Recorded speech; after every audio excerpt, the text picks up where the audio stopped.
पारनेर नगर विधानसभा मतदारसंघामध्ये विद्युत वाहिनी रोहित्र उभारणीच्या कामाचं भूमिपूजन तसेच मोहटा देवी महिला देवदर्शन यात्रेचा शुभारंभ उपमुख्यमंत्री अजित पवार यांच्या हस्ते उत्साहात संपन्न झालाय। वसा विकासाचा विचार बहुजनांचा हा विचार आपण संपूर्ण राज्यभर मांडत आहोत। जनतेचा विकास हाच आपला ध्यास असून विकास कामातून जनसामान्यांना सर्व सोयीसुविधा उपलब्ध करून देण्यासाठी शासन कटिबद्ध आहे। तालुक्याच्या सर्वांगीण विकासासाठी निधीची कमतरता भासू दिली जाणार नाही अशी ग्वाही उपमुख्यमंत्री तथा वित्तमंत्री अजित पवार यांनी दिली। पारनेर अहमदनगर विधानसभा मतदारसंघात LTHT 565 विद्युत वाहिनी 100 kVच्या 333 रोहित्र उभारणीच्या कामाचं भूमिपूजन तसेच माता मोहटा देवी महिला देवदर्शन यात्रेचा शुभारंभ उपमुख्यमंत्री अजित पवार यांच्या हस्ते करण्यात आला। यावेळी ते बोलत होते। तर या प्रसंगी आमदार निलेश लंके, जिल्हा पोलीस अधीक्षक राकेश ओला, अपर जिल्हाधिकारी सुहास मापारी, अतिरिक्त पोलीस अधीक्षक प्रशांत खैरे आदी मान्यवर उपस्थित होते। जलसंधारणाची कामं, पाझर तलाव, पाणदन रस्ते, क्रीडा विकास, आरोग्य विकास, विविध इमारती यांसारखी विकास कामे करण्यात आली। नागरिकांची मागणी असलेल्या उपसा सिंचन योजना, कोल्हापुरी बंधारे, तीर्थक्षेत्र विकास, रस्ते विकास, औद्योगिक विकास यांसारख्या विकास कामांनाही निधी उपलब्ध करून देण्यात येईल। पारनेर तालुक्याच्या सर्वांगीण विकासासाठी निधीची कमतरता भासू दिली जाणार नाही अशी ग्वाही देखील उपमुख्यमंत्री अजित पवार यांनी यावेळी दिली। तर माता मोहटा देवीचे महिलांना दर्शन घडविण्याचं काम पुण्याचं लाखो भाविकांचे श्रद्धास्थान असलेल्या मोहटा देवीचे महिलांना अखंडितपणे दर्शन घडविण्याचं काम आमदार निलेश लंके हे गेल्या 7 वर्षांपासून करतायत। भाविकांची देवीप्रती असलेली श्रद्धा जपण्याचं लंके यांचं काम उत्तम प्रकारचं आणि पुण्याचं आहे। लोकसेवेचा वसा घेऊन जनतेच्या विकासासाठी अहोरात्र करण्यात येणारे आमदार लंके यांचं काम कौतुकास्पद असल्याचं देखील अजित पवार यांनी म्हटलंय।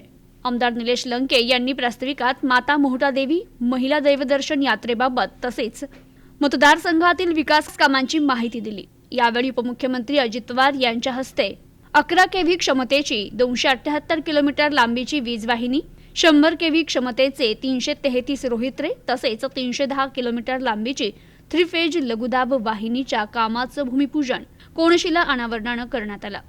दरम्यान माता मोहटा देवी महिला देवदर्शन यात्रेचाही शुभारंभ संपन्न झाला। या कार्यक्रमाला तालुक्यातील पदाधिकारी, अधिकारी, महिला तसेच नागरिकांची मोठी उपस्थिती होती। क्रीडा संकुल पारनेरला 40 कोटी रुपयाचं आणि नेप्ती आणि निंबळ येथे 1 कोटी रुपये क्रीडा संकुलाला त्याने मागितलेले आहेत। गवळपुरी इथे प्राथमिक आरोग्य केंद्र त्याची मागणी आहे आणि जलसंधारण विभागाकडनं काही कोल्हापूर बंधारे शासनाकडे प्रस्तावित आहेत त्याही प्रश्न आणि पारनेर नगरपंचायतीनं सेनापती बापट साहेबांचे स्मारक हे त्यांची मागणी आहे। त्याही संदर्भामध्ये मी आणि माझ्या सहकाऱ्यांनी लक्ष घातलेलं आहे। आपल्या तीर्थक्षेत्र विकासाअंतर्गत या पारनेर मतदारसंघामध्ये निलेशनं ब वर्ग देवस्थान, मळगंगा देवस्थान, निगोज, संत निळोबाराय महाराज पिंपळनेर, कोरठण खंडोबा, पिंपळगाव रोठा आणि डॉक्टर रामचंद्र महाराज पारनेरकर सदरचं तीर्थक्षेत्र देऊळ, पंढरपूर, आळंदी या धर्तीवर समाविष्ट करून त्यास मंजुरी देण्याच्या बद्दलची त्याची मागणी आहे आणि त्याबद्दलचा त्याचा पत्रव्यवहार चाललेला। माझ्याकडे वेगवेगळ्या प्रकारच्या बैठका पण चाललेल्या आहेत।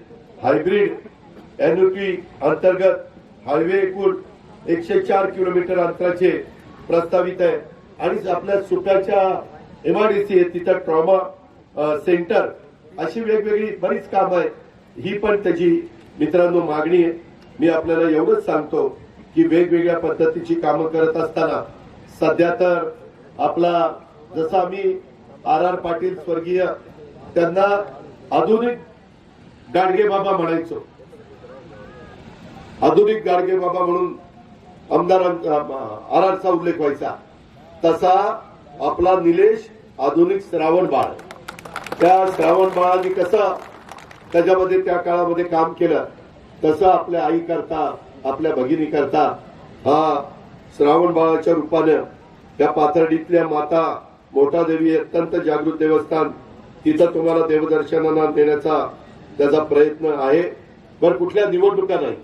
काही पुढारी काय करतात, निवडणुका आल्या की मतं घेण्याकरता त्यांना लोकांची आठवण येत असते।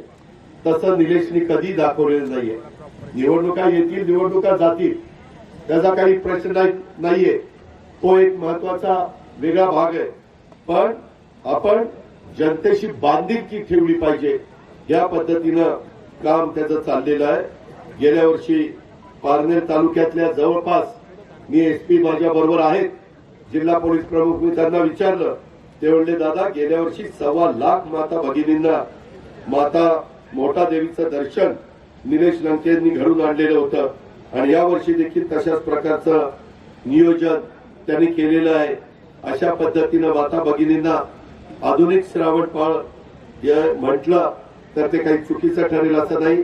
एक दमदार आमदार म्हणून निलेशची ओळख आहे आणि तशा पद्धतीनं त्याचं काम चाललंय. हे मोठा देवी देवदर्शनाचे 7वं वर्ष आहे आणि 7व्या वर्षी सुद्धा इतका उत्स्फूर्तपणे महिलांचा त्या ठिकाणी सहभाग पाहायला मिळतो. म्हणजे आता आम्ही जी नोंदणी केलेली ती नोंदणी काहीतरी 97-98 हजाराची नोंदणी झालेली. अजून 6 दिवस जायचे, अजून 6 दिवस जायचे. म्हणजे कमीत कमी 1,10,000 10 ते 12 हजारापर्यंत महिलांचं देवदर्शन होईल.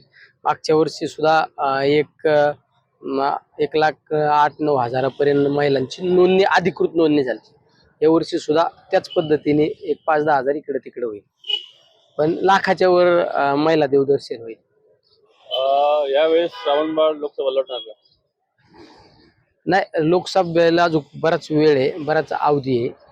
त्यामुळं आता पक्ष नेतृत्वाने जर सांगितलं तर कुठली निवडणूक असली तर ते लढवायला तयारीच दाखवावं लागते ना. नेतृत्वाला नाही म्हणता येत नाही. पक्षाने जबाबदारी लढणार का?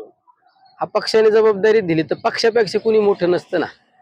आणि पक्षाने जबाबदारी दिली तर कुठलीही पण निवडणूक असो ती लढवलीच पाहिजे, ती लढावंच लागते. दादा एवढे असं काय करता की बाबा पवार कुटुंबामध्ये तिन्ही पवार म्हणजे मोठे पवार साहेब, ताई आणि दादा हे तिघही आपल्या घरी आले आणि कुटुंबात भेटले, कसं वाटतं? सर्वसामान्य माणूस इथपर्यंत पोहोचला. काय असतं, मी एक सर्वसामान्य आहे, पण माझी एक सवय, ज्याच्यावर प्रेम करायचं ना त्याच्यावर निस्वार्थीपणे प्रेम करायचं. आणि या नेते मंडळींना सुद्धा माहित असतं हा राजकीय प्रवाहात असताना व्यक्तिगत कधी आपल्याला कधी काही मागितलं नाही.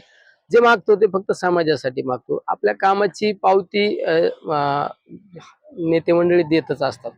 तर त्यांना पण कळतं ना आपला कार्यकर्ता कशा पद्धतीने काम करतो. प्रत्येक कामामागे त्याचा स्वतःचा स्वार्थ आणि समाजाचा स्वार्थ किती हे ते विचारच करत असतात. येणाऱ्या काळामध्ये जिल्ह्यात एक नवीन मंत्रिपद मिळणार अशी चर्चा आहे. तुमच्या नावाची वर्णी लागण्याची खूप शक्यता आहे. काही दादांकडनं काही सिग्नल मिळालाय? नाही, मला काही माहिती नाही. मी ह्या सगळ्या सिस्टीम मधला एकदम शेवटच्या थरातला कार्यकर्ता आहे. त्यामुळं इतका मोठा विचार माझ्यासारख्या छोट्या कार्यकर्त्यांनी करणं पण चुकीचं आहे ना. हे दादा जिल्ह्यात फिरतात आणि स्थानिक पातळीवरती लोकांची मतं जाणून घेतात. तुमच्याबद्दल आजही तसंच घडलंय. काही त्यांच्याकडनं ग्रीन सिग्नल मिळालाय का? असं काही चर्चा काही? नाही, सिग्नल वगैरे काय नाही. शेवट त्यांना राज्य चालवायचंय.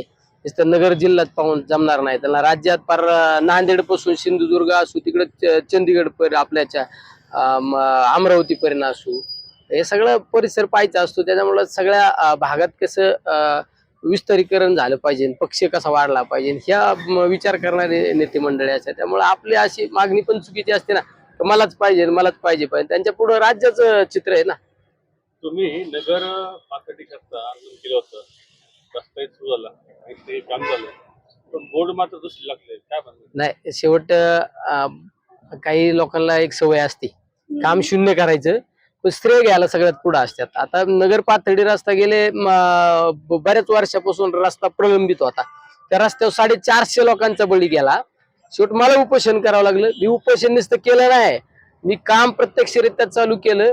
राज्याचे उपमुख्यमंत्री आदरणीय अजितदादा पवार साहेब उपोषण सोडायला आले आणि त्यांनी गडकरी साहेबांशी बोलणं केलं आणि काम ज्यावेळेस प्रत्यक्षरित्या सुरू झालं त्याच वेळेस मी उपोषणावरून उठलं. त्याच्यामुळे ते काम सगळ्या जनतेला माहिती आहे की काम कोणामुळे झालं. मी असू किंवा माझ्याबरोबर पातळीचे काही सहकारी होते, शिवशंकर राजळे असू, रफिकभाई शेख असू, आमचे चांद मन्यार असू, असे वेगवेगळे आमचे राजाभाऊ दौंड असू, पातळीचे, शेवगावचे, असे सहकारी माझ्या बरोबर उपोषणाला बसले होते. ते आमचे हरिहर गर्जे असू, सतीश पालवे असू, हे सगळे मंडळी माझ्या बरोबर उपोषणाला बसले होते. त्यामुळं बोर्ड बिर्डला काय काय लोकांना काम नसतं करायचं, मग बोर्डवर जास्त फोकस करायची ही सवय असते. आपण त्याच्यातला थोडा आहे. मग मला पण बोर्ड लावता आले असते. मी पण दादांनी माझं उपोषण सोडलं, गडकरी साहेबांशी बोलणं केलं, मी पण बोर्ड लावले असते. प्रतिनिधी अनिकेत गवळी, न्यूज टुडे 24, अहमदनगर.